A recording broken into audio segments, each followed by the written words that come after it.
أعوذ بالله من الشيطان الرجيم. بسم الله الرحمن الرحيم. والشمس وضحاها والقمر إذا تلاها والنهار إذا جلاها والليل إذا يغشاها والسماء وما بناها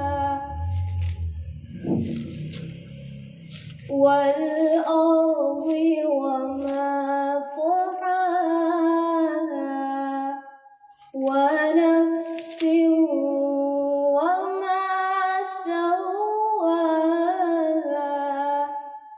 فألهمها فجورها وتقواها قد أفلح من زكاها وقد خاب من دساها كذبت ثمود بطغواها إذ انبعث أشقاها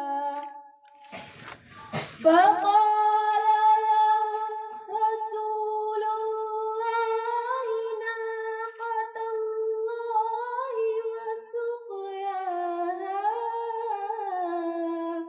فكذبوه فعقروها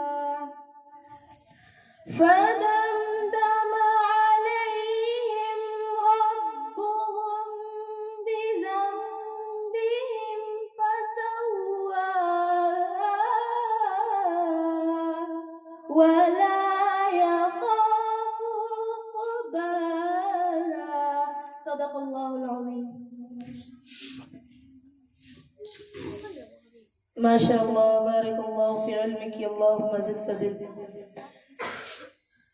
कुरान करीम वो लज्जत वाली किताब है कि बंदा जब उसको दिल की गहराइयों से सुनता है तो उसके दिल के अंदर उतरता चला जाता है, और जब किसी चीज़ की लज्जत महसूस होने लगती है तो इंसान के दिल में ख्वाहिश होती है कि इस चीज़ को बार बार सुनने को मिला जाए।